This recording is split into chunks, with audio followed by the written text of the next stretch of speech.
អង្គការសង្គមស៊ីវិលជាតិដែលធ្វើការក្នុងវិស័យសិទ្ធិការងារសេដ្ឋកិច្ចក្រៅប្រព័ន្ធដីធ្លីសិទ្ធិមនុស្សបរិស្ថាននិងលទ្ធិប្រជាធិបតេយ្យបានរួមគ្នាធ្វើយុទ្ធនាការលើអនឡាញដើម្បីរំលឹកខួប10ឆ្នាំរបស់លោកបណ្ឌិតកែមលីដែលត្រូវបានគេបាញ់សម្លាប់កាលពីថ្ងៃទី10ខែកក្កដាឆ្នាំ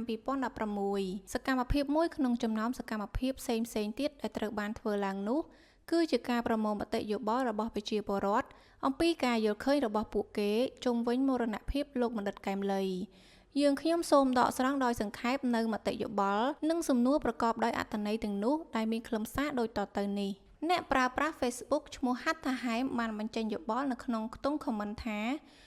វាជាការបាត់បង់ធនធានមនុស្សដ៏សំខាន់ហេតុអ្វីត្រូវសម្លាប់គាត់ហេតុអ្វីបានមិនយកការនិយាយរបស់គាត់មកគិតធ្វើតាមឬមិនធ្វើតាមយើងមានជំរើសតើមាត់គាត់គ្មានអំណាចទេខ្លាចធ្វើអី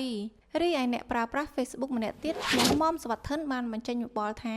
ពាក្យថាសន្តិភាពគឺត្រូវតែមានការគោរពសិទ្ធិមនុស្សមានប្រជាធិបតេយ្យមានសន្តិសុខដល់គ្រប់មនុស្សមិនខុសគ្នាប្រមាណនេះដែរគណនី Facebook ឈ្មោះហាក់ចាន់នេះបានសរសេរថា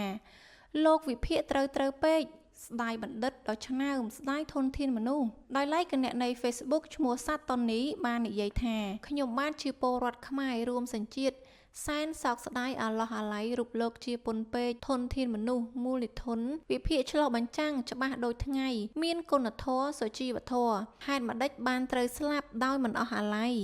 សម្ដីដូចជាពេជ្រឆ្នៃកម្រនឹងរកបានសូមលោកបណ្ឌិតទៅកាន់ទីដ៏សមគួរផងចោះសាធុ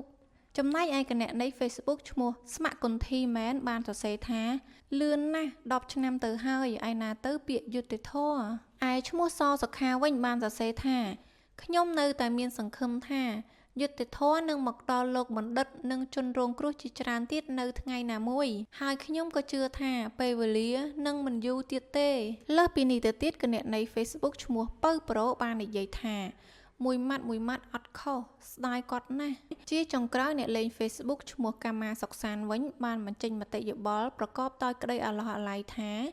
ខ្ញុំបានរក្សារូបលោកបណ្ឌិតកែមលីនៅលើ Facebook ខ្ញុំ10ឆ្នាំមកហើយនិងបន្តរហូតដល់លោកបណ្ឌិតកែមលីទទួលបានយុត្តិធម៌ពិតក្រៅតែពីមតិយោបល់ដែលដកស្រង់នៅខាងលើនេះប្រជាពលរដ្ឋខ្មែររាប់រយនាក់បានសរសេរពាក្យកោតសរសើរការអំពាវនាវស្វែងរកយុត្តិធម៌និងបង្ហាញក្តីនឹករលឹកជាខ្លាំងដល់លោកបណ្ឌិតព្រមទាំងចងចាំជានិច្ចនៅវីរភាពក៏ដូចជាកម្រងទស្សនៈរបស់លោកបានចូលរួមចំណែកធ្វើវិភាគទានដល់សង្គមជាតិកម្ពុជាមរណភាពរបស់លោកបណ្ឌិតកែមលី